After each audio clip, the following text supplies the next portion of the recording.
Baik, kita mencoba mempelajari Paskah ya.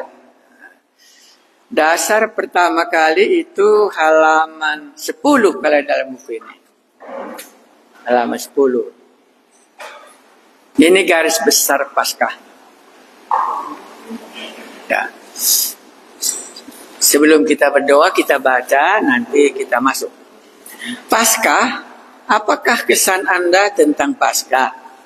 Dari mana kita mulai pengertian Paskah? Jawabnya dari kitab Keluaran, pasal 12. Jadi Paskah dasarnya kitab Keluaran. Ya, itu dasarnya. Bukan Matius, Markus, Yohanes, bukan. Paskah jumpa di kitab Keluaran. Ya. Nama Yesus jumpa di Injil Matius pasal 1 ayat 21. Nama Allah nanti jumpa kita di kitab Keluaran. Oke, ini pertama. Berikutnya, apa Paskah? Aku melihat darah itu, maka aku akan lewat daripada kamu. Jadi tidak ada tulah kemusnahan di tengah-tengah kamu apabila aku menghukum tanah Mesir. Jadi Paskah artinya Passover, melewati rumah-rumah orang Israel tapi menghukum orang Mesir. Itu baru nanti Anda bisa baca di bawah. Kita coba bagaimana bisa kita mengerti. Ya, baru kalau perjanjian baru, apa itu Paskah? Paskah itu perjanjian baru, itu perjamuan kudus. Itu singkatnya. Paskah itu keluarga, perjanjian lama. Perjamuan kudus itu juga keluarga. Ya.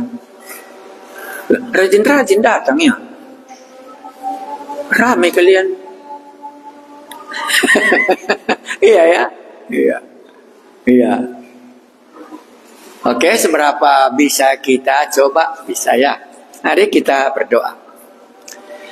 Kami dengan rendah hati sujud mengaku Allah kami itu jauh lebih tinggi dari kami manusia yang berdosa ini.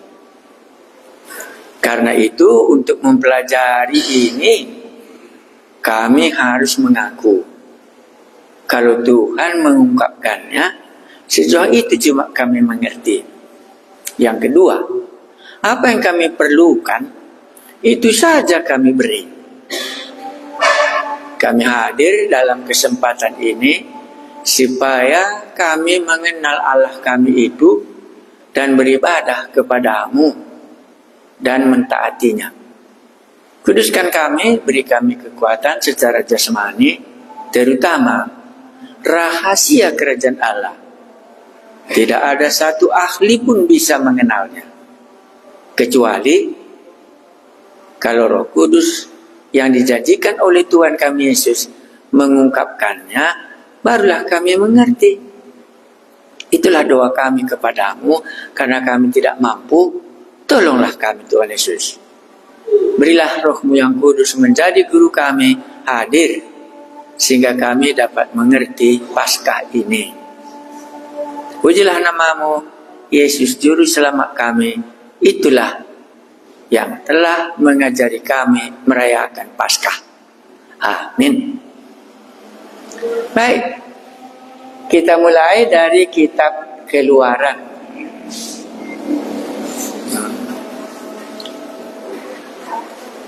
Bukan, ada ini Keluaran. Jadi ini perjanjian lama yang tidak bawa. Maunya tadi pakai proyektor kalian. Karena ini tetap Keluaran ini. Ya, secara sederhana, kalau kita tahu Alkitab, kalau kita kitab Kejadian, kita baca pasti kesan kita Allah berfirman, jadilah terang. Maka kita bisa melihat kuasa Allah di dalam kitab Kejadian. Tapi soal namanya, tidak ada satu orang pun tahu nama Allah. Hanya Allah menciptakan langit dan bumi. Siapa namanya Allah itu enggak diceritakan. Nanti kitab Keluaran dia akan membicarakan Allah yang Maha Kuasa yang sama dengan kitab Kejadian. Tapi dia sudah punya nama. Itu bedanya. Jadi kalau Anda tanya, apa bedanya Allah di dalam kitab Keluaran dan kitab Kejadian? Di kitab Keluaran nama Allah belum ada. Tapi di dalam kitab Keluaran ada namanya Allah itu. Kitab Keluaran ada namanya Allah disebut. Itulah khususnya. Jadi Abraham lah katakan, dia hanya tahu ada Allah, tapi namanya tidak tahu. Tapi kalau kita masuk nanti kitab Keluaran di dalam Paskah, itu ada namanya Allah. Lebih pribadi, kita bisa memanggil namanya. Makanya waktu nanti kita masuk kitab Matius pasal 21, sebelum lahir Allah itu sudah disebut namanya duluan. Nama di kitab Keluaran sama dengan nama di kitab Matius. Sama dengan nama di kitab Yohanes. Ya, itu pertama kali. Itulah bedanya kitab Kejadian. Ya, jadi kalau Allah, Abraham itu bagaimana dia mengenal Allah? Nanti kita jumpa sedikit. Ya, kita kan sedang membicarakan soal Allah. Mari kita lihat dari kitab Keluaran ya. Ya. Keluaran inilah kitabnya Paskah. Ya. Ya, ini bagus kalau kamu semangat, bacalah Keluaran pasal 1 sampai pasal 12, selesai cerita Paskah. Ya, itu. Oke, Keluaran pasalnya yang keberapa kita baca ya? Pasal 5. Keluaran. Ya, kalau kita hanya bawa perjanjian baru, kita bawalah ya. Oke, Musa menghadap Firaun. Kita mencoba ya. Jangan lupa ya, ini mengenal Allah. Kenal Allah itu namanya Paskah. Makanya tadi Paskah itu arti katanya saja Allah lewat dari rumah-rumah orang Mesir, dari rumah-rumah orang Israel, tapi dia membunuh anak sulung semua orang Mesir. Mungkin kata yang belum pernah kita serius, yang membunuh itu setan atau Allah?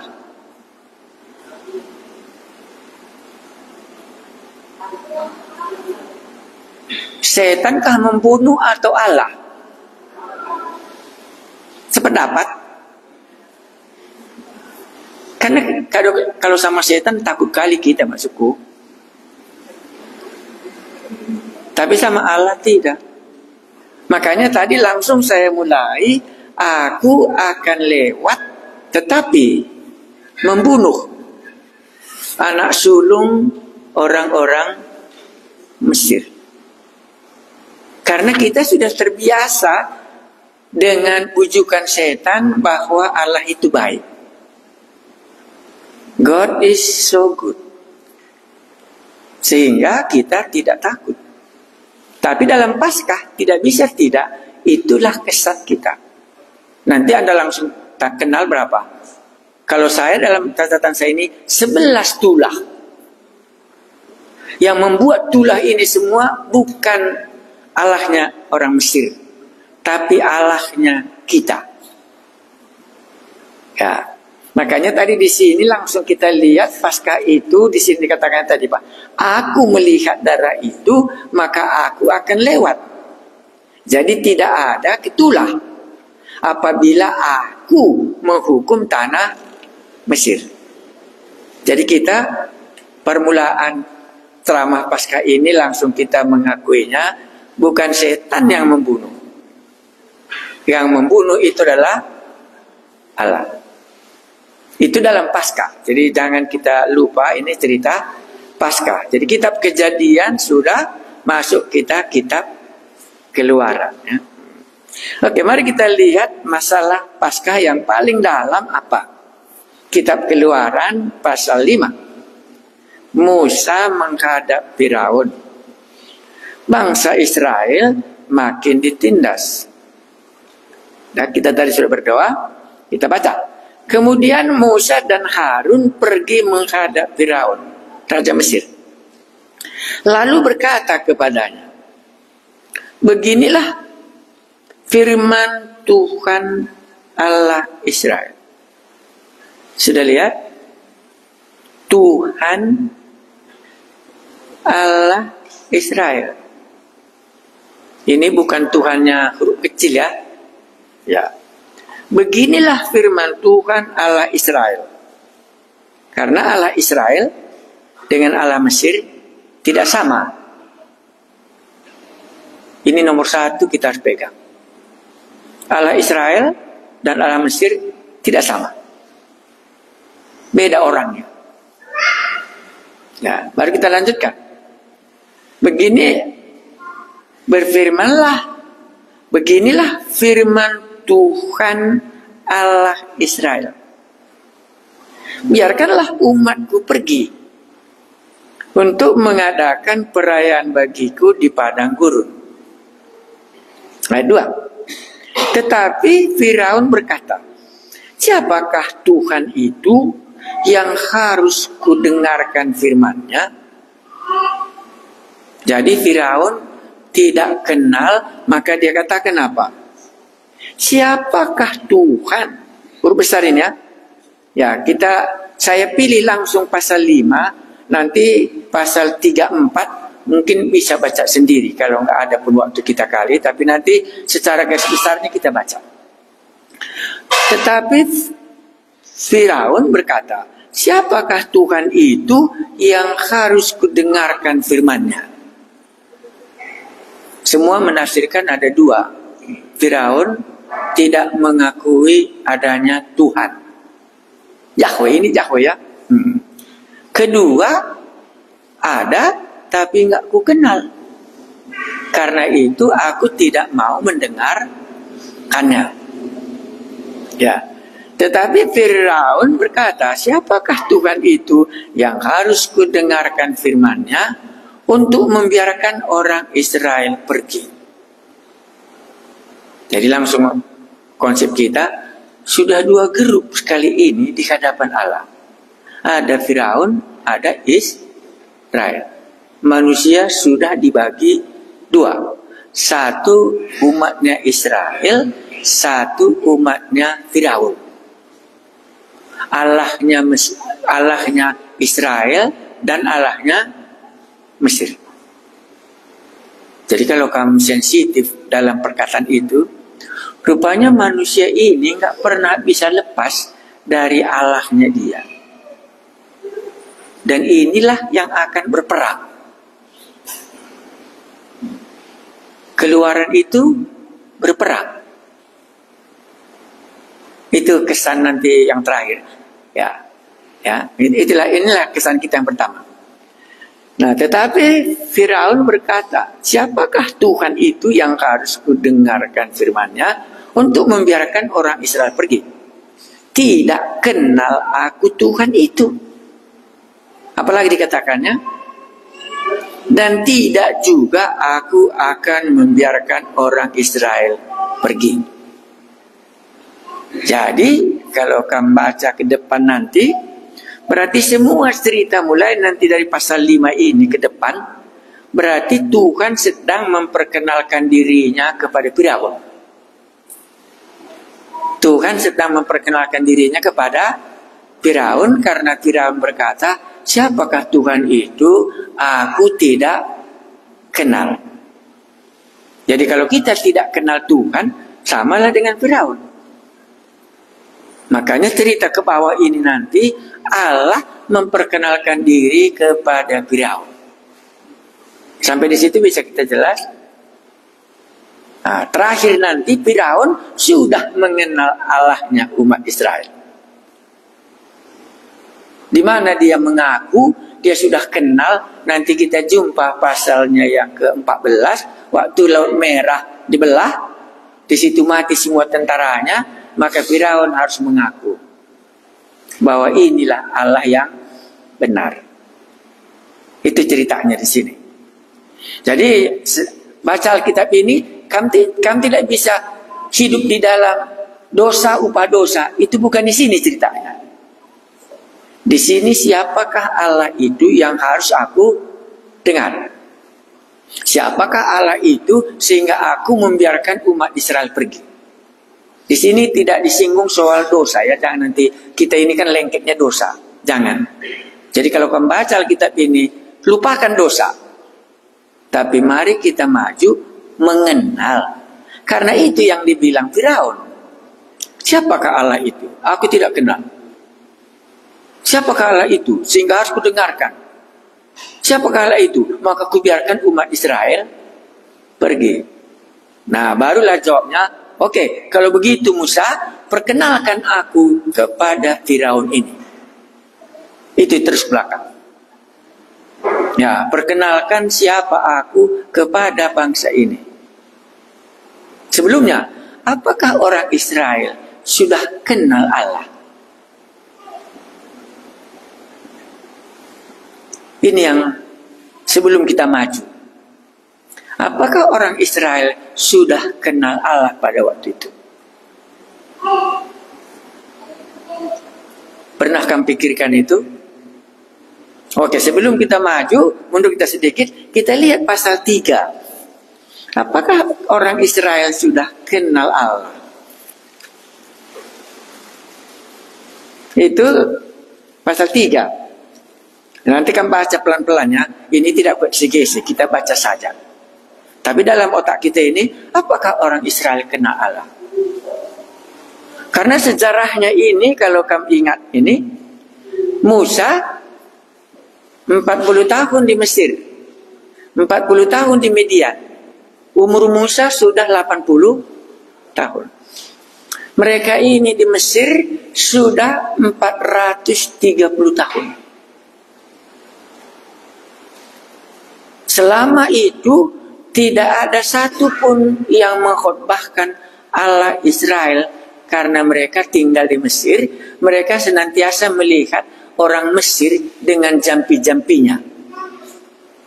Ini keadaan cerita ini. Jadi 430 tahun sudah dibawa oleh si Yusuf. Mereka kemana? Ke Mesir. Maka waktu Yusuf mati, satu pesannya sama orang Israel. Bawa nanti tulang-tulangku. Itu cuma iman. Ya, ini tulang. Jangan mengukal holi ya, itu berbeda ya. Karena mengukal holi itu bukan ada janji. Jadi kalau kita tanya, di mana imannya umat Israel itu? Yusuf beriman. Nanti pasti kita akan keluar dari negeri ini. Buktinya, tulangku jangan ditinggalkan Mesir. Maka waktu mereka meninggalkan Mesir, mereka membawa apa? Karena itu penggenapan imannya. Itu lamanya 430 tahun. Makanya waktu Joshua tadi tanya aku, kenapa kamu buat nama perjanjiannya di Kapan Jahit? Berapa puluh tahun baru digenapi? Ku ceritakan, wah lama ya. Ku pikir 1 tahun sudah dikasih Tuhan, 2 tahun. Wah ini lebih dari 10 tahun. Ini 430 tahun baru mulai cerita ini. Ya, jadi kalau kamu nanti baca kitab Keluaran, pertama kali kesandu di situ, bagaimana Musa lahir. Sudah itu bagaimana Musa bisa selamat dari situasi yang berat kali, karena semua anak laki-laki harus dibunuh oleh Firaun. Tapi Musa lain. Walaupun dia jatuh ke tangan putri Firaun, tapi Tuhan membuat putri Firaun jatuh sayang kepada Musa. Itu ceritanya dimulai ya. Ya, karena itulah tadi kuasa Allah. Kuasa Allah itu bukan saja di tangan kita dia berkuasa, di tangan musuh pun. Ya, kan di tangan musuh Musa. Ya, tapi enggak dibunuh. Karena yang berkuasa bukan putri Firaun. Yang berkuasa adalah Allah yang Maha Kuasa. Makanya pernah Tuhan Yesus katakan, apa yang kau serahkan kepadaku, itu yang bisa kupelihara. Barang siapa yang memelihara nyawanya akan kehilangan nyawa. Ini storytellingnya. Waktu Ibu Musa menyerahkan Musa ke tangan Tuhan, masukkan ke sungai Nil, jatuh ke tangan putri Firaun, tapi hati putri Firaun mengasihi anak ini. Jangan lupa, Allah berkuasa di tangan musuh. Iman kita itu bangkit kalau kita benar eksekusinya. Tapi kalau eksekusi itu salah, iman itu nggak tambah. Kan benar kan? Karena semua peraturan nggak bisa lagi lari, kan begitu. Jadi kemana Musa dibuat? Sudah lahir dan sudah 3 bulan, nangis nanti dia didapatkan tentara Firaun, nanti akan dibunuh. Karena itu lebih baik dia dihanyutkan ke sungai Nil, sebab sungai Nil ini nanti kena sini mandi orang-orang hebat. Karena belum ada water lading di rumah. Nah, Anda bisa lihat kuasa Allah permulaan hidupnya Musa. Makanya waktu kami PA, kenapa Musa dipelihara Allah? Untuk apa Musa dipelihara Allah? Itu PA kami. Ya, baru berikutnya, apa saja yang pernah diperbuat Allah dalam hidup Anda? Perhatikan kali ini kalau ada khotbah. Ini menguatkan iman yang kukatakan ini. Jangan ayat ini, tapi nggak ada sangkut pautnya dengan Allah. Karena aku pelajari juga YouTube kita kadang-kadang, Facebooknya. Ini kok cerita apa ini? Makanya kita tadi, Firaun katakan apa? Aku tidak kenal Allah. Nanti ceritanya ke belakang, Firaun harus mengakui, inilah Allah yang tidak kau kenal itu. Pasal 14 nanti kesimpulannya pasal 5 ini. Ya, di sana nanti Firaun harus mengakui, inilah Allah. Tapi dia mengenal Allah bukan untuk diselamatkan. Tapi dia mengenal Allah karena apa? Karena murkanya Allah terhadap Firaun. Kita kenal Allah bisa 2 hal. Kita bisa seperti Judas kenal Allah, dan bisa kita kenal Allah seperti Simon Petrus. Judas kenal Allah, kenal dia. Tapi dia gantung diri. Di mana bedanya dengan Petrus kenal Allah? Dia menjadi rasul. Ini nggak akan kujawab. Nanti Anda akan memikirkannya. Karena pasca itu ceritanya sederhana. 430 tahun tidak ada khotbah. Hanya ada khotbah. Mayatnya siapa? Mayatnya Yusuf. Jadi mereka berangkat di sana 70 orang. Dan waktu mereka ini keluar, sudah 600.000 laki-laki saja. Ya, makanya semua orang penafsir, keluar mereka dalam 400 tahun ini, pertambahan umat Israel di Mesir, itu nggak tanggung-tanggung. Itulah sebabnya Mesir ketakutan, akhirnya muncul kitab Keluaran. Karena Firaun mau membunuh orang Israel. Nah, ini membangun iman kita yang kukatakan ini. Ya, jadi bisa nanti Anda pikir-pikir, oh, Musa kok nggak mati? Ya, itulah yang dikatakan oleh Tuhan Yesus. Barang siapa yang memelihara nyawanya, ia akan kehilangan nyawa. Tapi barang siapa yang menyerahkannya, maka dia menerimanya kembali. Ini iman. Jadi ibunya Musa beriman seperti Yusuf. 400 tahun kemudian nanti bawa mayatku ini ke tanah Kanaan. 400 tahun. Jadi setiap kali mereka ingat mayat Musa, itu berkhutbah sama umat Israel bahwa kita akan pergi. Tapi kenalkah mereka Tuhan selama 400 tahun ini? Mari kita mulai dari pasal 3. Ya. Tapi jangan kilang ya. Karena yang mau diceritakan dalam Alkitab ini supaya Firaun mengenal Allah. Jangan lupa. Ya, supaya Firaun mengenal Allah. Itu nanti sampai pasal 14. Ya. Mari kita lihat Musa diutus Tuhan. Dan lihat pasal 3 ya, di atasnya kita baca. Lama sesudah itu matilah Raja Mesir, tetapi orang Israel masih mengeluh karena perbudakan. Dan mereka berseru-seru sehingga teriakan mereka minta tolong karena perbudakan itu sampai kepada Allah. Keluaran pasal 2 itu ayat 23. Judulnya itu pasal 3 ayat 23. Pasal 2 ayat 23 kalau itu urutannya. Itu Musa diutus Tuhan. Alkitab kita salah pembagiannya. Jadi boleh kita lihat. Aturannya ini mulainya pasal 3 ini. Tapi disatukannya ya.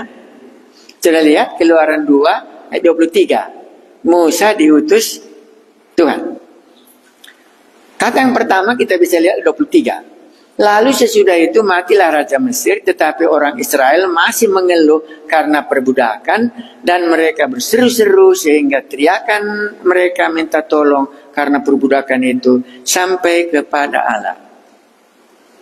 Kalau jago doa, ini pegangan. Sudah sampai teriakan orang Israel itu kepada Allah. Inilah doa. Ya, berikutnya, bab 4. Allah mendengar mereka mengeram. Allah mengetahui pergumulan. Langsung Anda ingat bagaimana cerita-cerita di dalam perjanjian baru. Katakanlah orang buta, Yesus orang Nazaret, katanya begitu ya. Ya, orang sakit kusta, tolonglah aku. Kan itu berseru. Nah, ini sama. Ya. Allah mendengar mereka mengerang. Lalu ia mengingat kepada perjanjiannya dengan Abraham, Ishak dan Yakub. Kalimat ini bisa menguatkan iman kita. Apa yang dijanjikan Allah diingatkan oleh doa orang Mesir. Jadi kalau sudah disampaikan doa kita, maka Tuhan akan mengingatnya apa yang dijanjikannya sekarang diberikannya. Jadi kalau kita berdoa, itu yang menggerakkan hati Allah dalam 23 dan 24. Ya, itu berapa ratus tahun kita tidak tahu ya, tapi itu yang katakan Tuhan. Berikut 25. Maka Allah melihat orang Israel dan Allah memperhatikan mereka. Ini orang kita. Allah memperhatikan. Adapun Musa, ia biasa mengembalakan kambing domba Jitro, mertuanya imam di Median. Sekali ketika ia mengiring kambing domba itu ke seberang padang gurun, sampailah ia ke gunung Allah, yakni gunung Horeb. 23, 24, 25. Itulah latar belakangnya masuk ayat 1 pasal 3. Musa, ya. Ya. Itu cara membaca kitabnya. 20 ayat 2. Lalu malaikat Tuhan, di sini malaikat Tuhanlah Allah ya. Lalu malaikat Tuhan menampakkan diri kepadanya di dalam nyala api yang keluar dari semak duri. Lalu ia melihat dan tampaklah semak duri itu menyala tetapi tidak dimakan api. Secara sederhana, Allah membuat keheranan bagi Musa. Allah membuat keheranan bagi Simon Petrus. Waktu Simon Petrus tangkap ikan dan banyak sekali. Akhirnya dia menjadi penjala manusia. Ada sesuatu. Hari Raya Paskah sama. Ya, hari Raya Pentekosta sama, Allah mencurahkan rohnya, akhirnya orang ada sesuatu yang tertarik. Jadi kalau hidup ini terjadi sesuatu, bisa memungkinkan kita mendengar firman Tuhan. Tidak biasa ya. Musa berkata, baiklah aku akan menyimpang ke sana untuk memeriksa penglihatan yang hebat itu. Mengapakah tidak terbakar semak duri itu? Ini membuat Musa meninggalkan kambing dombanya dan datang ke gunung itu. Ketika dilihat Tuhan, ini perhatikan ya nama Tuhan ini. Ketika dilihat Tuhan bahwa Musa menyimpang untuk memeriksanya, berserulah Allah dari tengah semak duri itu kepadanya, Musa, Musa, dan ia menjawab, ya Allah. Tuhan mengenal nama Musa. Kemahakuasaan Allah, tahu dia semua nama kita. Saulus, Saulus, tahu dia nama kita. Ya, oke, kita lanjutkan. Lalu ia berfirman, janganlah datang dekat-dekat, tanggalkanlah kasutmu dari kakimu, sebab tempat di mana engkau berdiri itu adalah tanah yang kudus. Kapan berubah tanah ini menjadi kudus? Jawabnya apa? Ya, karena Allah hadir di situ, maka dia berubah menjadi kudus. Ini pelan-pelan. Jadi kita kudus bukan karena kita nggak berdosa. Jemaat yang kudus di Korintus, Anda tahu bagaimana dosanya jemaat Korintus ya? Ya, perjamuan kudus saja pun banyak yang sakit dan tak sedikit yang mati karena berdosa mereka dalam perjamuan kudus. Tapi kalau kita baca, jemaat Korintus yang kudus karena Allah. Jadi kita kudus bukan karena tingkah laku kita kudus. Karena Allah yang hadir membuat kita kudus. Setuju atau enggak? Makanya di sini Musa mulai belajar mengenal Allah. Kan kita tadi berbicara apakah umat Israel ataukah Musa sudah kenal Allah? Jawabnya kan tidak ya. Ya, makanya dipanggil Musa gitu. Dibuatnya sesuatu, akhirnya tempat ini kudus, tanggalkan kasutmu. Musa tahu itu karena 40 tahun yang lalu baru dia bunuh di Mesir. Sesudah itu dia lari ke tanah Median. Pelariannya itulah disinggung Tuhan mengenai kasutnya. Baru dia terkejut. Kok disebut apa yang sudah kulakukan 40 tahun yang lalu. Maka kalau nggak disebut Tuhan kasut kita, nggak bisa kita tahu apa dosa kita. Ini kasut. Karena tempat ini adalah kudus.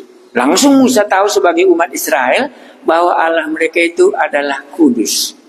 Karena Allah hadir di sini, maka kuduslah tempat ini. Kenapa disebutnya sandalku? Karena aku membunuh. Janganlah membunuh, kan itu dalam kitab Keluaran, nanti dia sendiri yang menulis ya. Di sini disinggungnya itu. Allah yang menyebutkan kasutnya Musa. Maka kalau bukan Allah yang menyebutkan dosa kita, tak bisa kita ingat. Sama dengan waktu Sakeus. Sakeus itu langsung ingat waktu Yesus datang ke rumahnya.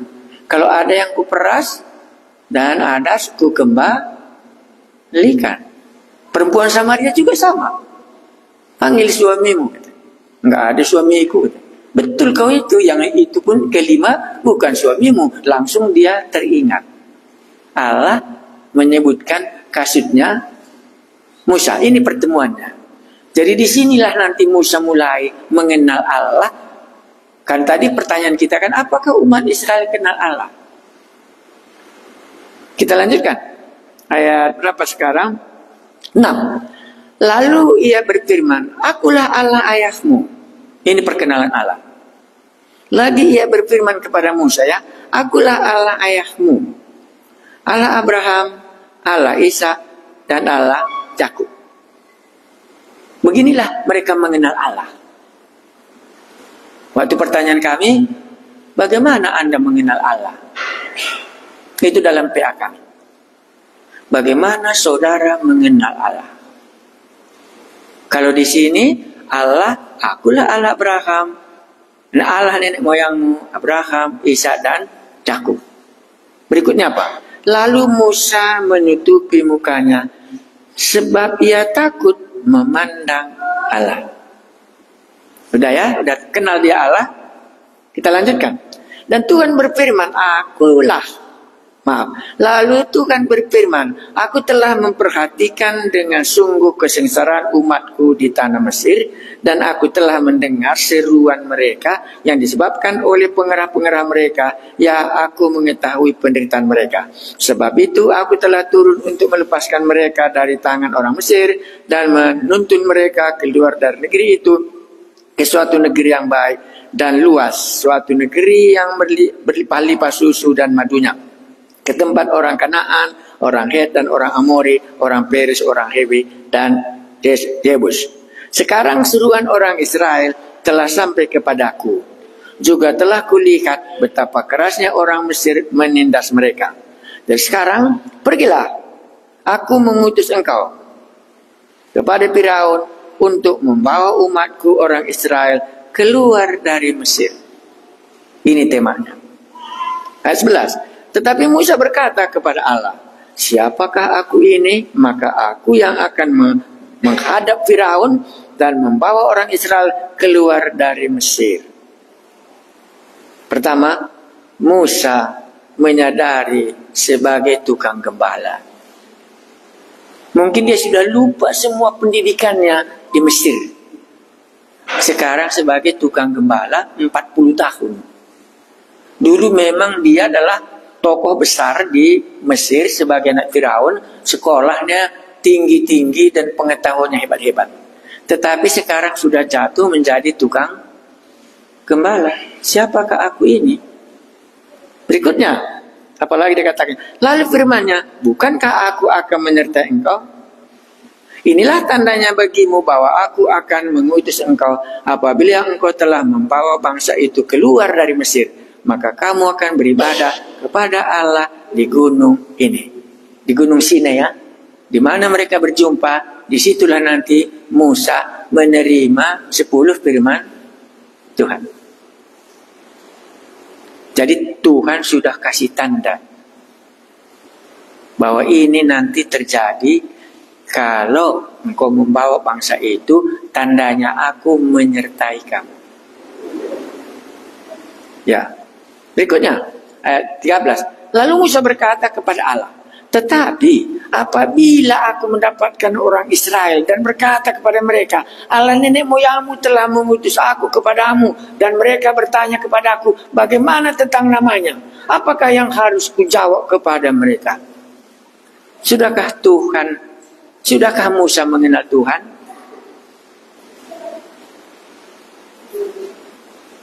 Nanti pertanyaan kepada kita, aku sudah kenal Tuhan kah? Kan begitu ini Paskah. Makanya Musa katakan gini, apakah yang harus kujawab kepada mereka? Kalau nanti mereka itu tanya, kalau memang Allah mengutus engkau, siapa namanya? Anda bisa mengerti kalimat ini? Jadi dalam sampai di sini Musa tidak tahu nama Allah. Ya, makanya kita bilang tadi dalam kitab Kejadian Allah menjadikan langit dan bumi, tapi soal namanya tidak ada yang tahu. Musa juga di sini tidak tahu nama Allah. Anda tahu nama Allah? Mana tahu orang Kristen pun nggak tahu nama Allah. Kita renungkan dalam-dalam ini.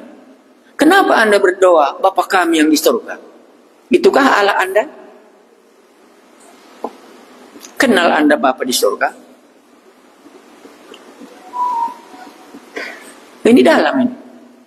Maka Musa nggak mau pergi kalau dia nggak tahu siapa nama Allah itu nanti, karena gagal nanti aku. Musa nggak mau pergi. Karena di sini nanti Anda nggak pernah jumpa nama Bapa di surga. Mungkin Anda tidak akan pernah jumpa itu di dalam Alkitab ini. Nanti coba renungkan itu. Karena ini persoalan kita. Anda tidak beriman karena tidak kenal Allah. Ya, ini yang menjadi persoalan dalam kitab ini nanti. Makanya Allah mau memperkenalkan diri kepada Firaun walaupun dia nanti tidak selamat. Makanya kita tanya tadi, apakah Musa sudah kenal Allah? Umat Israel sudah kenal Allah? Ini pertanyaannya. Baik, kita lanjutkan. Nanti ini kan seminar, jadi bukan khotbah yang gampang ya. Oke, berikutnya berapa tadi kita sudah? Siapa namamu? Katanya ya. Berani Musa ya. Berani Musa bertanya siapa nama Allah itu. Karena dia sudah sadar, aku ini orang kecil. Sudah aku bela orang Israel itu. Itulah membuatnya aku sudah berada di Midian ini menjadi gembala. Karena umat Israel itu tidak mau. Kan gitu ceritanya nih. Berikutnya apa? Firman Allah kepada Musa, aku adalah aku. Lagi firmannya, beginilah kau katakan kepada orang Israel itu. Akulah aku, telah mengutus aku kepadamu. Selanjutnya berfirman Allah kepada Musa, beginilah kau katakan kepada orang Israel, Tuhan Allah nenek moyangmu, Allah Abraham, Allah Ishak dan Allah Yakub telah mengutus aku kepadamu. Itulah namaku untuk selama-lamanya, dan itulah sebutanku turun temurun. Apa yang Anda mengerti di sini? Inikah nama Allah yang kita panggil? Jangan lupa, maka sebelum Yesus lahir, harus diberi oleh malaikat itu namanya. Berilah namanya Yesus. Itulah nama yang sama di sini. Makanya akulah roti hidup. Akulah pokok anggur. Marah umat Israel itu karena dia tahu nama ini. Dia ini orang Nazaret, anaknya si Yusuf. Dia ini blasphemy namanya, menghujat Allah. Barang siapa yang menghujat Allah harus dibunuh. Itu alasannya Yesus dibunuh. Kita kan hanya Yesus dibunuh karena dosa aku. Kita ini kan untungnya ininya kita beragama kan. Ini kan tidak. Inikah Allah yang Anda panggil? Nanti Anda pulang ke rumah, waktu berdoa makan, kesinikah kita berdoa? Inilah sebutanku turun temurun. Katakanlah itu kepada orang Israel itu. Cuma Musa mau bertanya tentang nama Allah. Alasannya menurut saya, sejauh yang saya pergumulkan, karena dia sudah tahu beratnya. Makanya bagi saya hamba Tuhan itu berat. Jauh lebih enak jadi pedagang. Jauh lebih enak dari petani jeruk. Hamba Tuhan itu, inilah beban yang paling berat. Tidak ada beban yang lebih berat daripada menjadi hamba Tuhan. Bagi saya ya. Karena antara Allah dan manusia, antara Allah dengan iblis, nanti selanjutnya Anda jumpa. Ya, makanya Musa nggak mau. Aku kecil, nanti kalau ditanya orang itu soal namamu, aku nggak bisa jawab. Barulah Tuhan katakan, aku ini, katakan namaku, inilah sebutanku turun temurun. Jadi kesitulah kita beriman. Jadi mulai Musa mengenal Allah dari namanya. Kita baca lagi, nanti mana tahu diterangkan Allah lagi lebih dalam. Ya, itu ayat 16. Pergilah, kumpulkanlah para tua-tua Israel dan katakanlah kepada mereka, Tuhan Allah nenek moyangmu, Allah Abraham, Ishak dan Yakub telah menampakkan diri kepadaku serta berfirman, aku sudah mengindahkan kamu. Ya, jadi Tuhan, aku sudah mengindahkan kamu. Bagus ya, Tuhan berjanji, aku sudah mengindahkan umat Israelku itu. Aku sudah mengindahkan kamu. Juga apa yang dilakukan kepadamu di Mesir. Aku telah berfirman, aku akan menuntun kamu keluar dari kesengsaraan di Mesir, menuju ke negeri orang Kanaan, orang Het, orang Amori, orang Peris, orang Hewi dan orang Jebus, ke suatu negeri yang berlimpah-limpah susu dan madunya. Dan bila mana mereka mendengarkan perkataanmu, maka engkau harus berseru berserta para penetua Israel pergi kepada Raja Mesir. Dan kamu harus berkata kepadanya, Tuhan Allah orang Ibrani. Sama ya? Satu Ibrani, satu Israel. Israel itu munculnya pada waktu Yakub ya. Namamu bukan lagi Yakub tapi Israel. Telah menemui kami, oleh sebab itu izinkanlah kami pergi ke padang gurun 3 hari perjalanan jauhnya untuk mempersembahkan korban kepada Tuhan Allah kami. Tetapi aku tahu bahwa Raja Mesir tidak akan membiarkan kamu pergi kecuali dipaksa oleh tangan yang kuat. Tetapi aku akan mengacungkan tanganku dan memukul Mesir dengan segala perbuatan yang ajaib yang akan kulakukan di tengah-tengahnya. Sesudah itu ia akan membiarkan kamu pergi. Dan aku akan membuat orang Mesir berkemurahan hati terhadap bangsa ini, sehingga apabila kamu pergi, kamu tidak pergi dengan tangan hampa. Janji Allah banyak ya. Ini saling kontak. Memang kalau Allah memanggil kita sebagai umatnya, sebagai hambanya, tidak pernah tidak ada janji yang ditunggu. Sama dengan orang yang mau menerima Yesus atau bertobat, begitu dia bertobat, ada janji yang harus dia tunggu, yang Tuhan akan berikan bagi dia. Itu nanti Paskah kita akan sampai ke dalam kebangkitannya, ya, dan sampai waktu Yesus nanti naik ke sorga dan ada janjinya dia datang kembali. Ini sama. Mari kita baca 22. Tetapi tiap-tiap perempuan meminta dari tetangganya dan dari perempuan yang tinggal di rumahnya barang-barang perak dan emas dan kain-kain yang akan kamu kenakan kepada anak-anakmu laki-laki dan perempuan. Demikianlah kamu akan merampasi orang Mesir itu. Apalagi lalu sahut Musa, bagaimana jika mereka tidak percaya kepadaku dan tidak mendengarkan perkataanku, melainkan berkata, Tuhan tidak menampakkan diri kepadamu. Berat jadi pendeta itu. Tidak didengarkan oleh orang lain. Bagaimana Allah menyatakan diri kepadamu, kan gitu. Ya, kan nggak mau dia. Apalagi Tuhan berfirman kepadanya, apakah yang di tanganmu itu? Jawab Musa, tongkat. Bisa kita mengerti ini?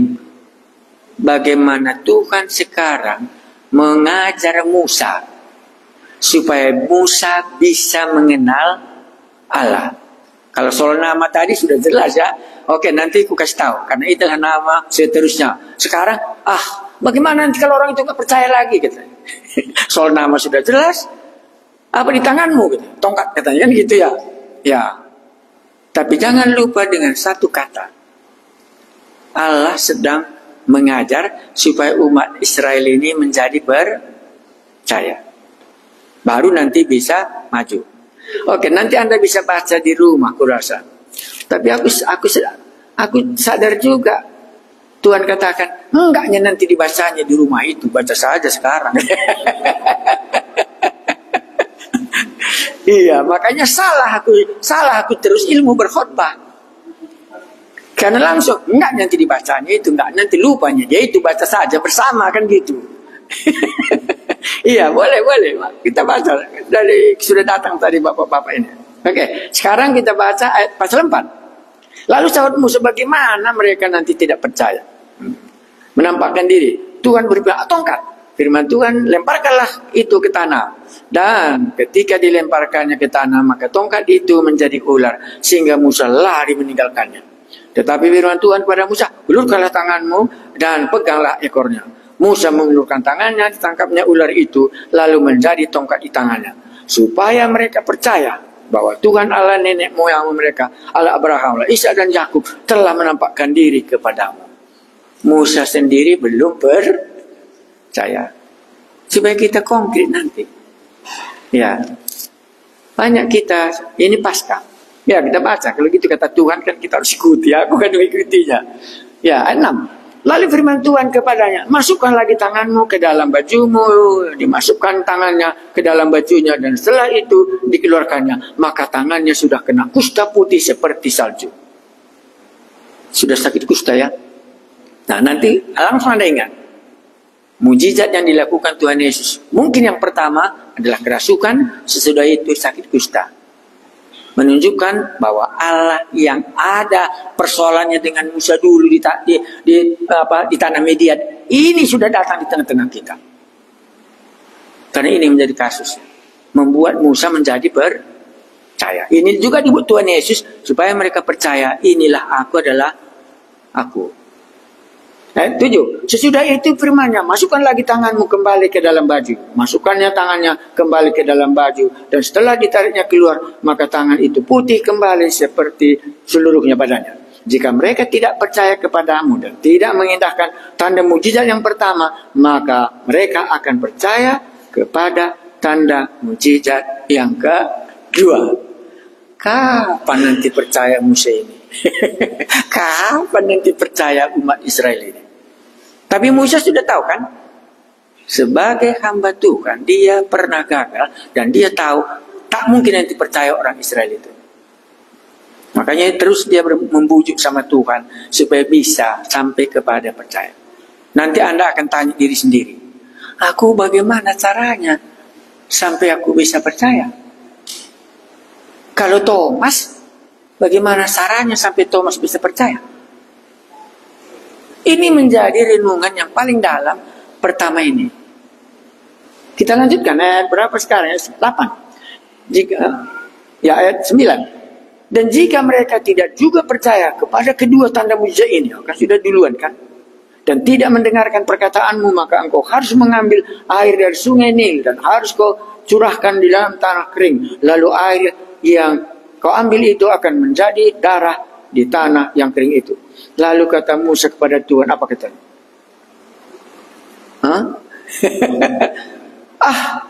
Tuhan, aku ini tidak pandai bicara. Dahulu pun tidak, dan sejak engkau berfirman kepada hambamu ini pun tidak. Sebab aku berat mulut dan berat lidah. Payah ya? Sulit kalau nggak percaya. Apa saja bisa jadi alasan. Sibuk katanya. Nggak sempat katanya. Semua ada alasan karena tidak percaya.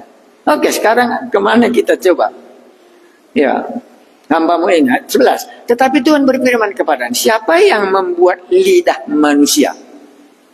Langsung Anda lihat di dalam waktu Yesus memberikan orang bisa berbicara. Kalau nanti Anda baca perjanjian baru, waktu orang bisu dan orang tuli mendengar, Yesus sembuhkan, langsung mereka ingat ayat ini.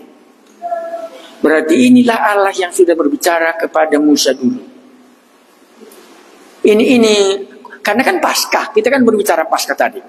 Ya, tetapi Tuhan berfirman kepada, siapakah yang membuat lidah manusia? Siapakah yang membuat orang bisu atau tuli? Membuat orang melihat atau buta? Bukankah aku Tuhan Allah? Bagaimana Tuhan Yesus memperkenalkan dirinya? Ingat ayatnya 11 ini. Berapa banyak disembuhkannya orang tuli? Berapa banyak disembuhkannya orang buta? Bukankah aku yang membuat mereka tuli dan menjadi buta? Akulah Tuhan Allah. Supaya Musa bisa percaya. Maka waktu Yesus datang ke bumi, inilah yang dilakukannya. Sehingga umat Israel percaya, inilah yang dulu. Yang sudah jumpa dengan Musa di padang gurun. Dari perbuatannya mereka akui. Tapi dari asalnya orang Nazaret, mereka tidak akui. Sulit menjadi percaya. Maka kita akan sampai. Jadi siapa yang membuat orang tuli? Siapa yang membuat kita bisa melihat? Aku, yakni Tuhan. Akulah terang. Akulah kebangkitan. Inilah Allah di situ. Ya, oke, kita lanjutkan lagi. Oleh sebab itu pergilah, aku akan menyertai lidahmu dan mengajarkan engkau apa yang harus kau katakan. Tetapi Musa berkata, Tuhan, utuslah kiranya siapa saja yang patut kau utus. Nah, ini dia. Tak mau. Apapun diberikan, enggak mau. Hasilnya apa? Enggak mau. Ya inilah dia. Ya, makanya ada satu renungan yang sangat sederhana. Kalau pernah kita gagal ya. Musa kan gagal ya. Makanya dia lari ke Mesir pun karena gagal Musa. Hatinya baik kali.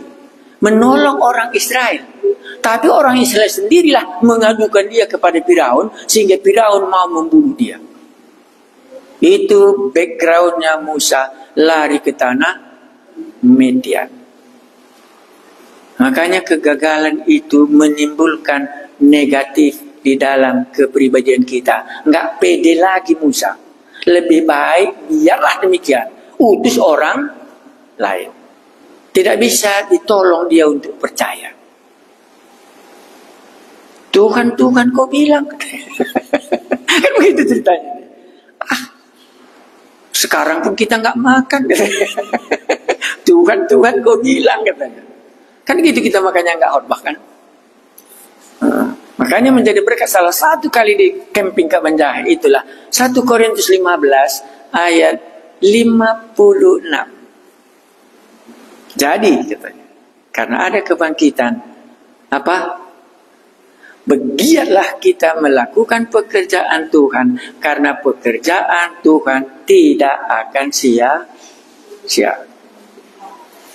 Itu 1 Korintus pasal 15 ditutup dengan giat karena yakinnya ada kebangkitan orang mati.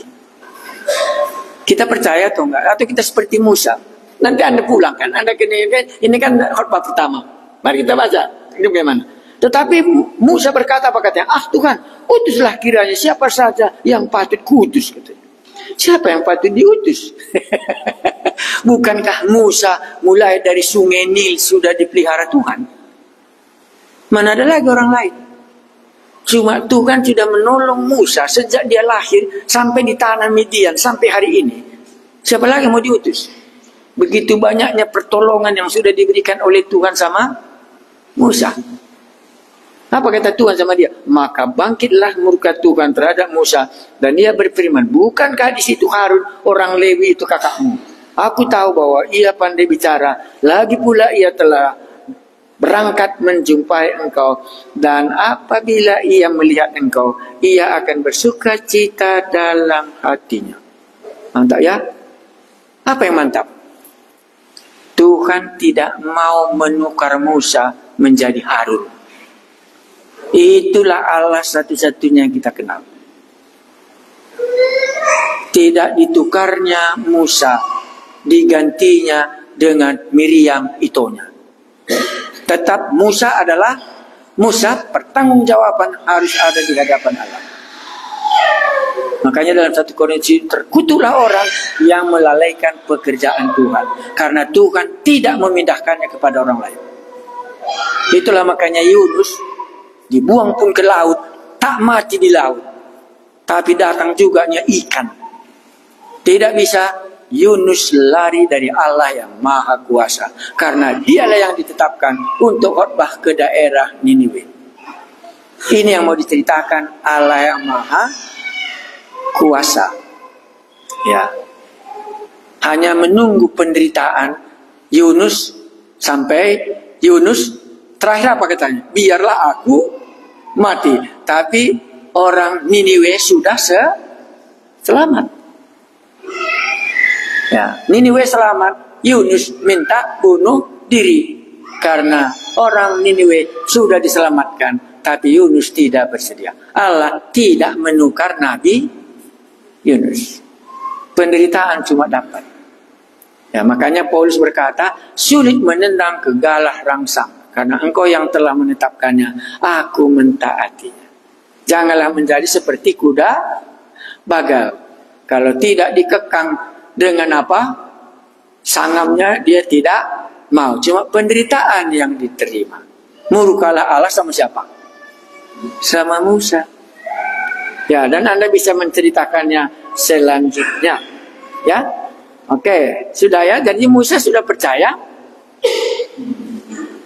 Ya, nanti Anda jumpa di sini ceritanya. Maka orang Israel itu percaya dan mereka sujud kepada Allah. Ayat berapa di sini Anda bisa lihat? Musa kembali ke Mesir. Sesudah Musa percaya, sesudah mereka bersedia, maka dia menceritakan itu kepada umat Israel, dan umat Israel pun percaya. Ayat berapa di sini dalam ayat ini? Orang Israel percaya bahwa Allah sudah memperhatikan mereka. 31 kan? Ya betul, 31. Silakan baca Ibu. Lalu percayalah bangsa itu, dan ketika mereka mendengar bahwa Tuhan telah memindahkan orang Israel dan telah melihat kesengsaraan mereka, maka berlututlah mereka dan sujud menyembah. Ya, inilah dia. Musa dulu percaya, dan baru disampaikannya kepada bangsa itu. Dan apa kata bangsa itu? Ini yang paling enak, 31. Lalu percayalah bangsa itu. Dan ketika mereka mendengar bahwa Tuhan Allah mengindahkan orang Israel selama 430 tahun, seolah-olah Allah tidak mengindahkan mereka, diperas, dibunuhi oleh orang Mesir. Peristiwa yang terbesar berarti 80 tahun yang lalu anak-anak mereka sedang dibunuhi. Kan di situ ceritanya waktu Musa lahir kan? Ya, tetapi sekarang umat itu telah yakin bahwa Allah telah melihatnya. Waktu kesaksian jemaat-jemaat Paskah ya. Kan kita ini Paskah yang kedua. Paskah yang kedua itu datang dari gereja yang ada yang jauh. Tapi waktu kami mendengar kesaksian mereka, bagaimana dia mereka percaya. Ada yang dengan suaminya berkelahi, ada yang dengan beginilah, ada yang perceraian, macam-macam. Tetapi di Kaban Jahe cerita itu nggak ada lagi. Maka kami katakan, inilah pergumulan yang dulu. Baru mulai mereka ini melihat bahwa Allah telah mengindahkan pergumulannya dan Allah telah menolongnya. Mereka percaya. Kan ini kata mereka. Lalu percayalah bangsa itu, dan ketika mereka mendengar bahwa Tuhan telah mengindahkan orang Israel. Selama ini nggak dibayangkannya Allah memperhatikan hidupnya. Sekarang dia tahu Allah sudah memperhatikan hidupku. Aku bawa jimat dari Jawa. Sakit kami terus. Satu kali perjamuan kudus di Kaban Jahe. Yang bawa jimat tidak bisa ikut perjamuan kudus. Disitulah aku mulai sadar. Baru pulang dari Kaban Jahe, aku buang ke semua jimat itu. Dan sampai sekarang, aku tidak pernah lagi sakit. Dan di rumah kami, sudah nggak ada lagi penyakitan. Itu kan baru mulai. Itu baru mulai dia sadar bahwa Allah sudah memperhatikan hidupnya dia. Ini iman. Apalagi kata mereka di sini. Bahwa Tuhan telah mengindahkan orang Israel. Kedua, dan telah melihat kesengsaraan mereka. Satu ibu paling jago. Aku yang semua cari makan. Anak-anak semua aku bertanggung jawab. Datang suamiku tiap hari, sepaki aku, diusul aku. Gitu. Akhirnya aku sewalah rumah. Gitu. Biar dia nggak bisa lagi nolong aku, pikir. Gitu. Pada suatu hari, ikutlah aku terima Yesus. Gitu. Dan dia sudah lepas. Anda bisa bayangkan bagaimana pergumulan itu. Maka orang Israel di sini ucapannya, Tuhan telah mengindahkan orang Israel dan telah melihat kesengsaraan mereka. Maka apa? Berlututlah mereka dan sujud menyembah. Ini orang beriman. Ini orang beriman. Tadinya tidak percaya Musa. Tadinya tidak percaya umat Israel. Akhirnya kalau Anda baca nanti, mereka percaya. Dan inilah yang dilakukannya. Maka sekarang Musa harus menghadap Raja Firaun. Supaya Raja Firaun harus mengakui Allahnya umat Israel. Apa dibuat Tuhan? Mari kita lihat ke belakang. Kan itu tujuan kita. Langsung saja kita lompat ke pasal 7. Ya. Pasal 7 kita lihat di situ tulah yang pertama. Apa yang terjadi dalam tulah yang pertama? Karena tadi Allah mau menyatakan kuasanya supaya Firaun bisa mengenal Allah dan membebaskan umat Israel. Itu tujuannya. Itulah pertama. Berfirmanlah Tuhan kepada Musa, Firaun berkeras hati. Ia menolak membiarkan bangsa itu pergi. Pergilah kepada Firaun pada waktu pagi. Pada waktu biasanya ia keluar ke sungai. Menantikan dia di tepi sungai Nil dengan memegang di tanganmu tongkat yang tadinya berubah menjadi ular. Dan keluarlah dan katakanlah kepadanya, Tuhan Allah orang Ibrani telah mengutus aku kepadamu untuk mengatakan, biarkanlah umatku pergi supaya mereka beribadah kepada aku di padang gurun. Meskipun begitu sampai sekarang engkau tidak mendengarkan. Sebab itu beginilah firman Tuhan. Dari hal yang berikut akan kau ketahui bahwa akulah Tuhan. Ini tujuannya, bahwa aku supaya engkau tahu.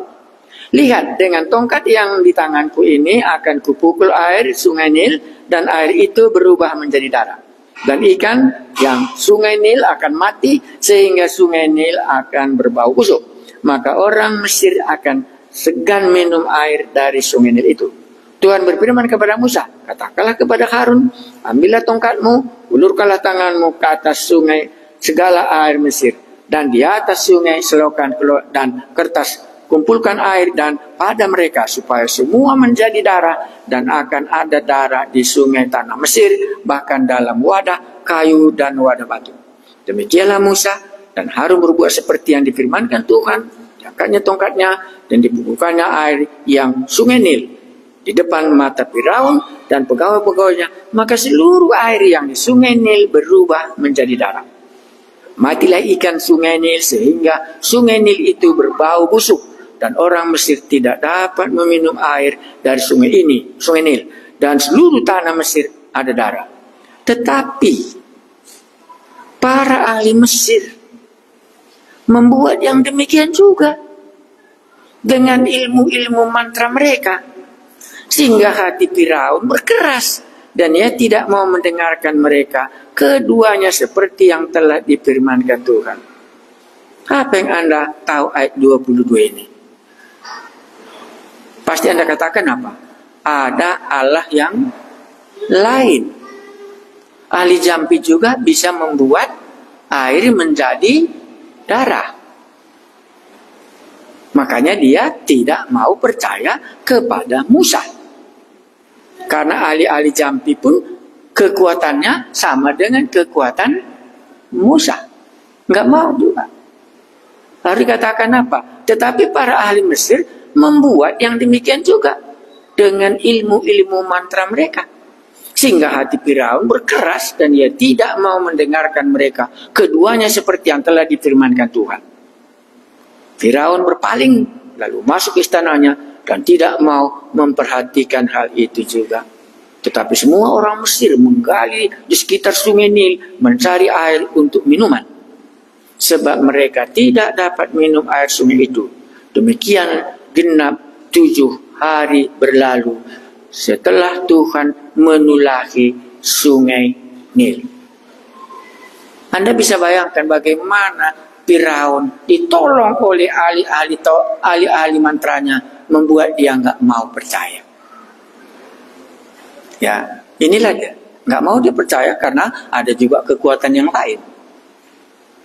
Berikutnya, berfirmanlah Tuhan kepada Musa, pergilah menghadap Firaun dan katakan kepadanya, beginilah firman Tuhan, biarkanlah umatku pergi supaya mereka beribadah kepadaku.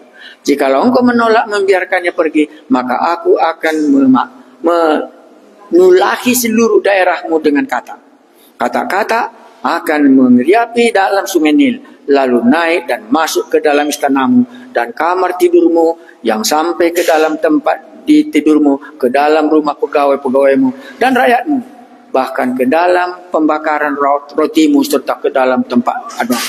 Kata-kata itu akan naik memanjati engkau, memanjati rakyatmu dan segala pegawai-pegawainya. Berfirmanlah Tuhan kepada Musa, katakanlah kepada Harun, ulurkanlah tanganmu dengan tongkatmu ke atas sungai, ke atas selokan dan ke atas kolam, dan buatlah kata-kata bermunculan meliputi tanah Mesir. Lalu Harun mengulurkan tongkatnya ke atas segala air Mesir, maka bermuncullah kata-kata lalu menutupi tanah Mesir. Tetapi ada lagi yang menghalangi, masih ada kekuatan. Tetapi para ahli pun membuat yang demikian juga dengan ilmu-ilmu mantra mereka, sehingga mereka membuat kata-kata bermunculan meliputi tanah Mesir. Kemudian Firaun memanggil Musa dan Harun serta berkata, berdoalah kepada Tuhan supaya dijauhkannya kata-kata itu daripada aku dan daripada rakyatku, maka aku akan membiarkan bangsa itu pergi supaya mereka mempersembahkan korban kepada Tuhan. Maka kata Musa kepada Firaun, silahkan Tuhanku katakan kepadaku bila aku akan berdoa untukmu, untuk pegawaimu dan rakyatmu, supaya kata-kata itu dilenyapkan daripadamu dan dari rumah-rumahmu, dan hanya tinggal di sungai Nil saja. Katanya besok. Lalu kata Musa, jadilah seperti katamu itu, supaya Tuanku mengetahui apa? Bahwa tidak ada yang seperti Tuhan Allah kami. Karena tadi tujuan supaya Firaun bisa mengenal Tuhan Allah Israel. Maka kata-kata itu akan jauh daripadamu, dari rumahmu dan seterusnya. Lalu Musa dan Harun keluar meninggalkannya, dan Musa berseru kepada Tuhan karena kata-kata yang ditentangkannya kepada Firaun. Dan Tuhan melakukan seperti yang dikatakan Musa, sehingga kata-kata itu mati lenyap di rumah, dalam halaman, dan dari ladang. Dikumpulkanlah oranglah bangkai-bangkai bertumpuk-tumpuk sehingga tanah itu berbau busuk. Tetapi hati Firaun melihat bahwa telah terasa kelegaan. Bagaimana? Kalau lega lagi, ia tetap juga berkeras hati dan tidak mau mendengarkan mereka keduanya seperti yang telah difirmankan Tuhan. Sulit atau enggak? Anda lihat, tapi Anda sudah mulai lihat bagaimana hati Firaun sekarang sudah dimintanya Musa berdoa. Kita tutup cerita yang terakhir. Itulah yang ketiga. Berfirmanlah Tuhan kepada Musa, katakanlah kepada Harun, ulurkanlah tongkatmu dan pukullah itu ke debu tanah. Maka debu itu akan menjadi nyamuk di seluruh tanah Mesir. Lalu mereka berbuat demikian. Harun mengulurkan tangannya dengan tongkatnya dan memukulnya ke debu tanah. Maka nyamuk-nyamuk itu hinggap pada manusia dan pada binatang. Segala debu tanah menjadi nyamuk di seluruh tanah Mesir. Kembali lagi sama. Para ahli itu pun membuat yang demikian juga dengan ilmu mantranya untuk mengadakan nyamuk-nyamuk. Tetapi apa? Tetapi mereka tidak dapat. Sudah ada batasnya. Ya, baru apa dikatakannya? Demikianlah nyamuk itu hingga pada manusia dan binatang. Lalu berkatalah para ahli itu kepada Firaun, inilah tangan Allah. Inilah tangan Allah. Tetapi hati Firaun berkeras dan ia tidak mau mendengarkan mereka seperti yang telah difirmankan Tuhan. Anda bisa lihat. Maka kekerasan hati dan percaya hampir sama isinya. Anda bisa bayangkan. Tadi bagaimana sampai Musa percaya dan bagaimana sampai umat Israel bisa percaya. Sekarang bagaimana ahli jampi sampai percaya. Di sini yang percaya siapa? Ahli jampi. Firaun belum percaya. Tapi ahli jampi tadi sudah mulai mengaku raja ini dari Tuhan Allah.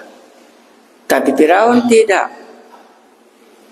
Jadi kalau demikian bagaimana langkahnya sampai saya bisa mengenal Allah? Saya kira ini sangat sederhana. Tadi mantra sama kekuatan. Sesudah mulai nyamuk-nyamuk, mantra nggak mempan lagi. Barulah dia katakan, oh ini pasti sudah berasal dari Allah. Ada batasnya. Kalau sampai di sini saya khotbah, Anda dapat berkat atau tidak? Saya buat aplikasi yang supaya gampang. Kita ini semua ada yang kita andalkan. Firaun mengandalkan ahli-ahli jampinya.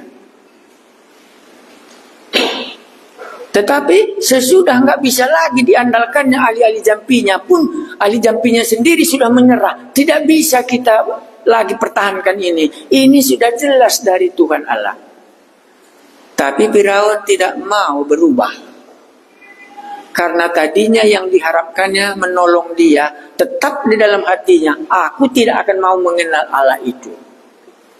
Sekarang Allah sudah menunjukkan kuasanya terhadap ahli-ahli jampi. Bahwa inilah Allah yang benar karena dia sudah bisa mengalahkan dan dia tidak bisa lagi membuat nyamuk-nyamuknya ini. Dan dia berkata, enggak bisa. Mungkin Anda ingat apa yang dikatakan oleh Tuhan Yesus.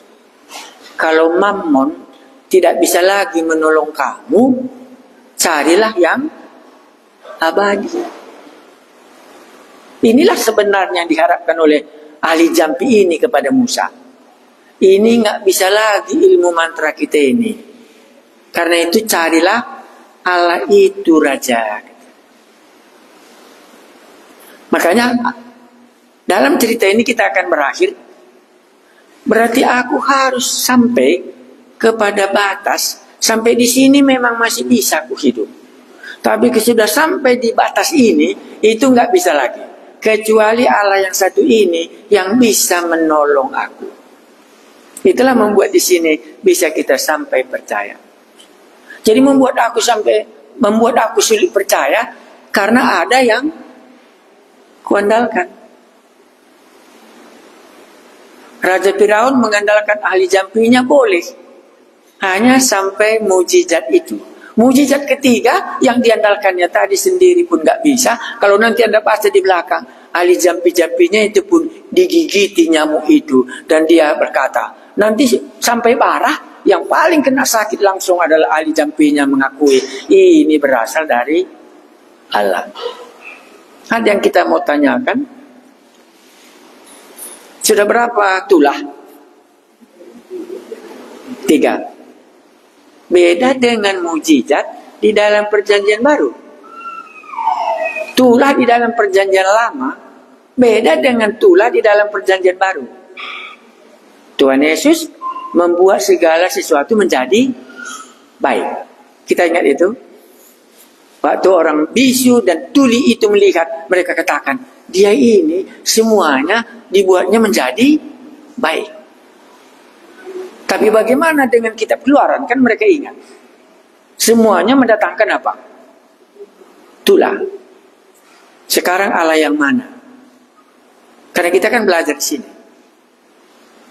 Ya, makanya Mesir mengalami semua tulah.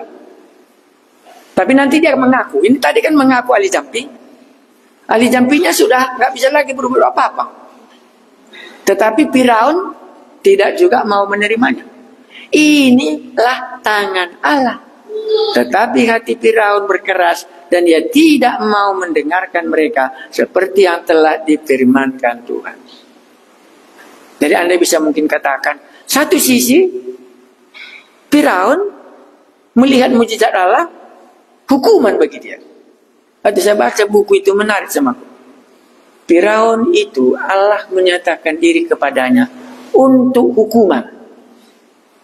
10 tulah nanti terakhir, sebenarnya bukan 10 tulah. Nanti pasal 14 mati semua tentaranya. Akhirnya disitulah nanti Firaun mengaku, benarlah Allahmu itu. Tapi sudah terlambat. Ahli jampi juga sama. Memang inilah Allah yang benar, kan nggak bisa lagi kita buat. Sampai di sini cuma batasnya. Makanya di dalam kitab yang diceritakan Tuhan Yesus itu, kan ceritanya ada bendahara yang tidak baik ya. Ada bendahara yang jahat ya. Baru Tuhannya katakan, kamu harus diberhentikan karena sudah kudengar engkau adalah bendahara yang jahat. Baru orang yang jahat ini berpikir, kalau aku nanti minta-minta malu, kalau bekerja aku nggak sanggup. Jadi apa yang kulakukan?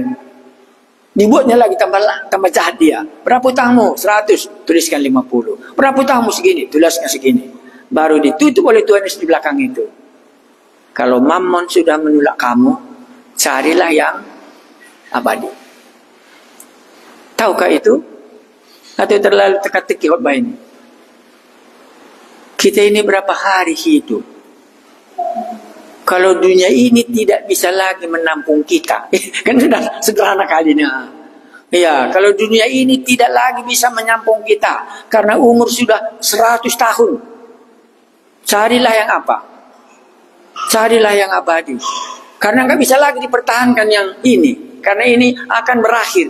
Itu artinya di dalam ceritanya sampai Musa sampai habis semuanya, dia nggak pernah mencari yang kekal.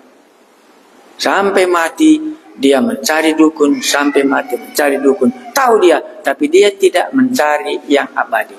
Makanya dipuji Tuhan Yesus, bendahara yang tidak jujur itu. Karena tuannya sudah memberhentikan dia. Dia tahu aku nggak sanggup ini. Akhirnya ku carilah yang lain. Tuhan Yesus buat kalimat di belakangnya. Kalau mammon sudah menolak Anda, carilah yang kekal. Ada yang mau ditanyakan sampai di situ kah? Ini Paskahnya Firaun. Sudah berapa tulah kita? 3. Ya, nanti kita selesaikan sampai pasal 12. Baru kita masuk Paskah Perjanjian Baru. Tahukah cerita ini tadi? Kalau dibuat PA, siapa nama Allah itu? Sudah benarkah kita memanggil nama Allah yang dia katakan, inilah namaku turun-temurun? Rupanya itulah connect. Kalau nomor HP kita benar, maka orang yang kita hubungi akan ada respons. Orang ini tadi ada respon. Sudah ku dengar doa orang itu. Karena itu Musa, aku telah turun dan aku mau memperhatikan mereka. Pergilah ke Mesir, lepaskanlah umatku itu. Kita ini sudah kenalkah kita kemana kita memanggil nama Allah kita?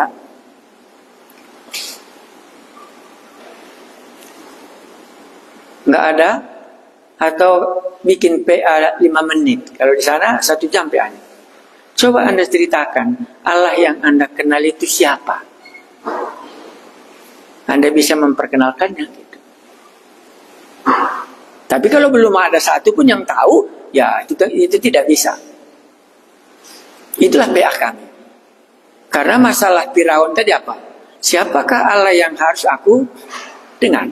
Dan siapakah yang harus aku dengarkan perkataannya dan membiarkan umat Israel pergi? Baru Musa katakan, baru Tuhan Allah katakan apa? Nanti kau akan kenal. Dan Firaun kenal Allah, tapi bukan dalam kasihnya. Firaun kenal Allah dalam murkanya. Semua nanti dunia akan sama dengan Firaun. Dia pasti mengakui inilah Allah, tapi dalam murkanya itulah neraka. Tapi umat Israel mengenal Allah dalam namanya. Cukup kita pulang jam 9. Nanti Anda mulai berpikir, kalau begitu Allah yang aku panggil itu siapa sebenarnya? Benarkah Allah yang ku kenal ini?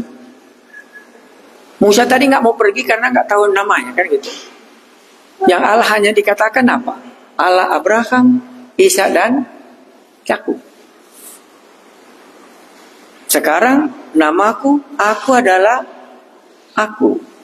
Itulah sebutanku sampai selama-lamanya.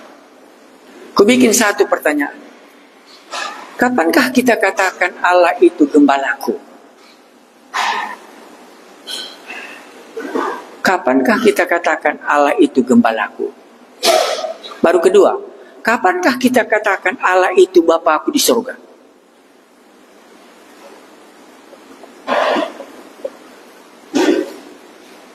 Kemungkinannya lebih tepat. Inilah yang pergumulanku kalau bisa. Kalau Anda tidak tahu apa-apa, bilang aja, aku seperti Musa. Nggak tahu aku Allah yang kepadanya aku berseru. Berilah aku berseru. Supaya aku berjumpa dengan Allahku yang memberikan napas hidupku ini. Kan sederhana kan? Kalau Bapak kita tahu namanya. Bisa membuat kita lahir ke bumi. Kalau Allah yang menciptakan roh tubuh kita ini, siapa namanya? Ataukah kita sama dengan penyembah berhala tanpa berpikir? Penyembah berhala itu dalam Alkitab tanpa berpikir mengaku engkaulah Allahku, seperti ahli jampi tadi. Sekarang dia bisa bikin kata, dia bisa bikin darah, tetapi sudah sampai masuk ke nyamuk, nggak bisa lagi dia. Baru dia mengakui ini bukan Allahku, ini benar dari Allah yang sana. Aku percaya di situ. Nenek moyangku mengaku ada Allah yang benar, Allah yang sama aku ini bukan Allah yang benar. Makanya dia mati. Allahku ini. Dan disitulah aku bergumul. Di mana Allahku yang benar itu? Siapa namanya? Jadi saya datang ke gereja hampir seperti Musa. Siapakah nama Allahku itu? Anda sudah pulang nanti sudah tahu namanya. Musa tahu nama Allah. Umat Israel tahu nama Allah. Tahu. Nah, kita ini orang Kristen ini siapa nama Allah kita? Bapa di surga, Roh Kudus, Tuhan Yesus. Apa yang kita panggil? Apa yang kita panggil? Kan itu yang menjawab. Ya. Kupilih saja satu. Kupilih saja satu supaya jangan payah. Nanti kita bisa pikirkan. Galatia 2 ayat 2 itu siapa? Galatia 2 ayat 20. Hidupku bukannya aku lagi, tapi Yesus dalamku. Inilah dia. Tadi bukan Yesus di dalam hati Paulus, sekarang itulah nyanyinya. Hidupku bukannya aku lagi, tapi Yesus dalamku. Yesus. Cukupkah? Ini mendarat. Bertobat Anda atau tidak bertobat Anda, ini persoalan Firaun dengan Musa. Terus dia berjalan. Maka dengan sederhana, kalau begitu iman itu tidak akan jadi seperti bom. Dia berangsur demi selangkah-selangkah. Makanya benih jatuh di pinggir jalan, ini istilahnya, dan bertumbuh dia. Mari apa kamu katakan tadi, Pak? Bagaimana kamu memanggil nama Allah dulu? Ini yang sekarang. Kalau kamu berdoa makan, kita panggil nama. Bagaimana kamu berdoa? Atau tidur? Loh, kalau waktu dikasih kesempatan gak kamu jawab? Hah? Oke, apa mami kamu tanya?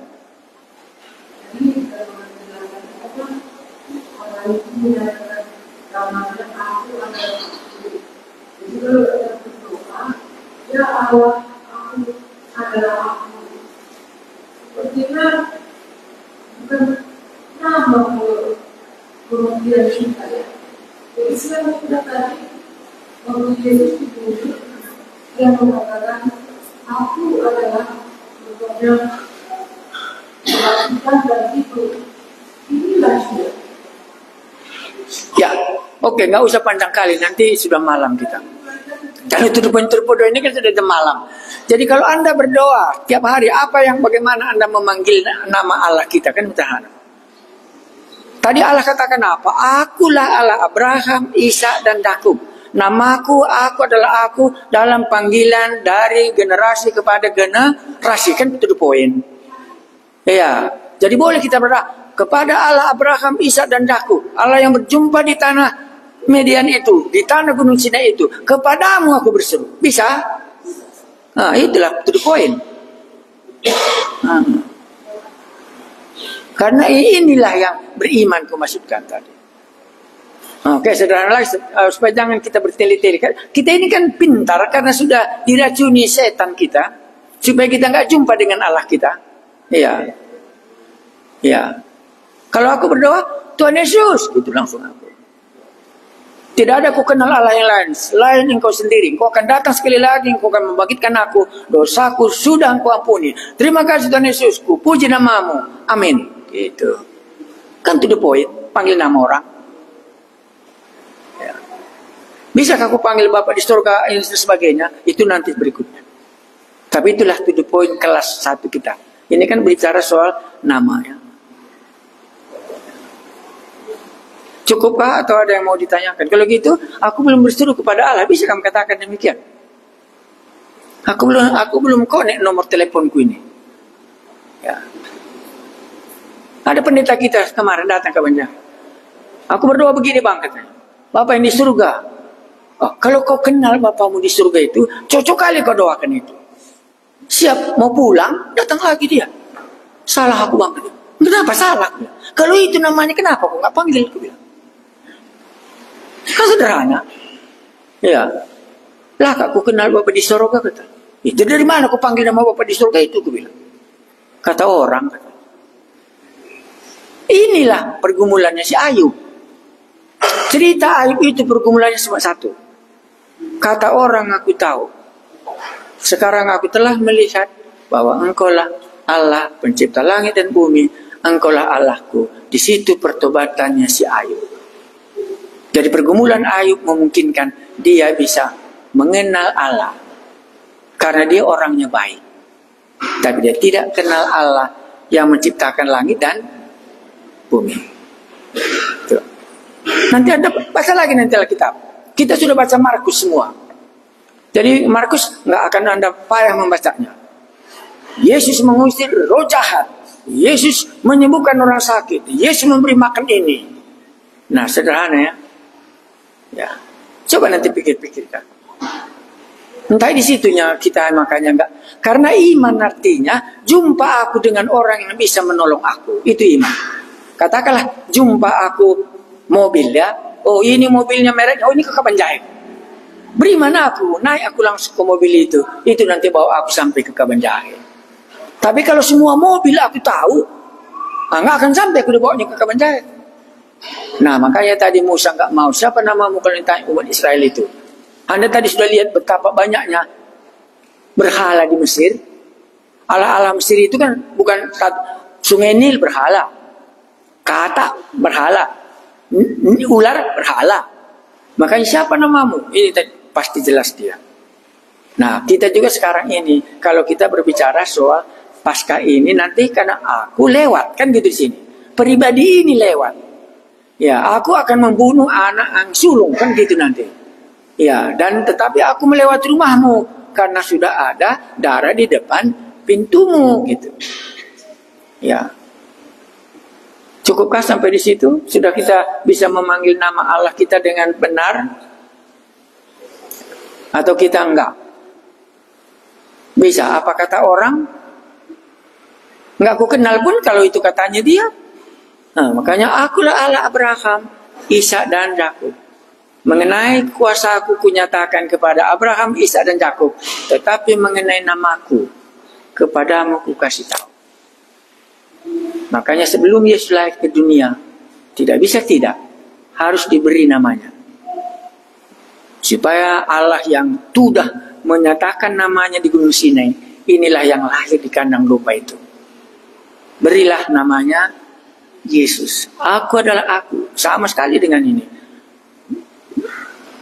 Yahweh, Joshua, Yesus. Itulah Allah yang satu-satunya. Makanya Yesus yang pernah dilarang, jangan khotbahkan itu, kata orang-orang Israel. Kalau Allah Bapa mereka nggak keberatan.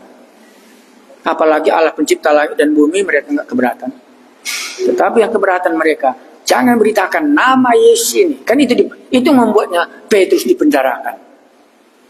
Ya, tapi Petrus katakan mana baik, lebih baik taat kepadamu daripada taat kepada Allah. Tidak mungkin kami tidak mentaatinya. Tidak ada nama lain di atas bumi ini kita bisa selamatkan selain daripada nama Yesus yang sudah ditetapkan itu. Nah inilah membuat kita enggak lagi sembarangan kupikir. Itulah Paskah tadi. Tapi kalau kami biasa berdoa Bapa kami di surga, silakan. Ini sudah kudebatkan ini di Trinity di Kota Perth. Aku ikut kuliah, aku tanya dia, apakah aku selamat Pak kalau aku panggil nama Yesus saja? Gak bisa dijawab tepat itu, tapi tambahkanlah yang lain. Bapa di surga semua kita tahu. Tapi kita nggak diselamatkan Bapa di surga kah? Atau Bapa di surga menyelamatkan Anda? Makanya waktu kami pasca di sana itu kali kita sikat nama Yesus yang menyelamatkan kita. Kita ambil makna Paskah bagi kita. Terjadi keselamatan di Mesir. Kita juga makna Paskah keselamatan. Salah sekali total khotbah itu. Bukan makna Paskahnya menyelamatkan. Aku adalah akunya yang menyelamatkan. Yesusnya ini yang menyelamatkan. Orangnya ini yang menyelamatkan. Inilah Allahku. Karena Allah yang lewat, bukan Paskahnya yang lewat. Allahnya yang lewat. Coba nanti renungkan. Kita kan ini seminar, jadi enggaknya bisa patokkan kali, oh ini begini-begini, enggak. Karena kita kan mau menambah pengertian kita. Makanya bukunya kitab Keluaran. Nanti Paskah perjanjian barunya itu ya pasti Yesus ya. Itu nanti enggak bisa lagi karena kita sudah di dalam perjanjian baru gitu. Cukup Pak, 9.15 kita pulang. Terlalu sulit atau terlalu mudah seminarnya? Bisa ku kurangi kalau terlalu sulit. Atau sudah dikoreksi kita ini, sudah salah kebiasaannya. Bapak di surga tiap hari. Kapan mulai disebut Allah itu Bapak di surga pun aku nggak tahu. Kitab Keluaran ada Bapak di surga. Kan ini kita Paskah. Jadi kapan mulai Bapak di surga itu muncul? Anda kan sudah menerima Yesus. Jadi bagaimana caranya kepikir? Atau Anda akan katakan, barang siapa yang sudah mengenal anak, sudah mengenal Bapa, ikuti ke jalur dunia. Jadi Bapa itu sama dengan Yesus. Kan ke situ nanti larinya. Tapi siapa yang nanti datang dari surga, Bapa atau Yesus? Jadi nanti kan tambah bingung kamu. Tapi kurasa ini pribadi. Jadi kamu nggak bisa berdoa kepada Bapa di surga. Aku bisa berdoa kepada Bapa di surga dengan pengertian yang jelas bahwa Yesus itulah Allahku. Dia yang menyatakan diri kepada aku. Sejauh dikatakan Yesus itu Bapa di surga, sejauh itulah aku terima. Bukan ku terima dari orang lain. Ya itu maksudku. Makanya orang Tibet itu di situ dia nggak pernah dapat pengajaran. Aku mau datang lagi ke kita ini apa kata orang itu kita terima. Bukan apa yang aku alami. Kan ini tadi dialaminya. Beriman itu kan dialami. Ya. Sampai di sini besok kan masih sambungnya. Besok kita ceritakan sampai di mana Firaun bisa mengenal Allah. Tapi PR kita sudah pertama sekali, karena Musa bertanya tentang nama Allah, aku mesti tahu nama Allahku sendiri. Supaya aku memanggil nama Bapakku itu. Kalau Bapak itu kan nama jenis. nanti tambah bingung kamu. Tapi kalau nama itu bukan. Ya, itu nama pribadi. Ya. Kalau Bapak itu kan nama jenis ya. Semua laki-laki kan sudah jadi Bapak kalau dia sudah berkeluarga. Tapi kalau nama tidak pernah berubah. Ini nama. Kurasa itu pergumulan Musa. Karena kritis sekali orang Israel itu mengenai Allah ya. Ya, bagaimana nanti bisa bapaknya gitu. Jadi bisakah? Cukup kita pulang dulu, besok kita sambung jam 4. Oke. Secara penutup. Perhatikan selangkah demi selangkah yang dibuat Allah. Sehingga nanti Firaun bisa menjadi percaya, Musa bisa menjadi percaya, umat Israel bisa menjadi percaya. Supaya nanti waktu kita jumpa kebangkitan, nah itu nanti nyambung dia. Karena nanti akan minggu sudah 3 jam dikasih, itu semua soal kebangkitan. Jadi Paskah itu menyangkut ini kan keselamatan materi ya, jangan nanti kita pula rohanikan ini. Ya, baru nanti ada rohani keselamatan jasmani. Kita berdoa. Bagaimanapun kami mendengar cerita Allah kami itu. Itulah Allah yang waktu masa Abraham, Ishak dan Yakub. Dan itulah Allah yang di dalam sejarah Mesir. Itulah Allah yang ada di tengah-tengah kami. Firman menjelma menjadi manusia. Ada namanya Yesus. Terpujilah namamu. Kalau Musa bertanya tentang namamu, kalau kami belum pernah memikirkan siapa nama Allah kami itu dan siapakah kami sebut, kami berdoa supaya dalam Paskah ini tidak salah kami memanggil namamu. Terima kasih Tuhan kami Yesus. Berilah kami keyakinan yang teguh bahwa sudah benar kami memiliki hidup kami dengan juru selamat kami namanya Yesus yang disembelih di hari raya Paskah yang dirayakan ini. Waktu kami kembali, Roh-Mu yang kuduslah yang berbisik kepada kami bahwa inilah Allahku dan kepadanya aku sujud dan lutut dan beribadah, dan kepadanya lah yang aku dengarkan perintahnya. Dalam nama Yesus Juru Selamat kami berdoa. Amin.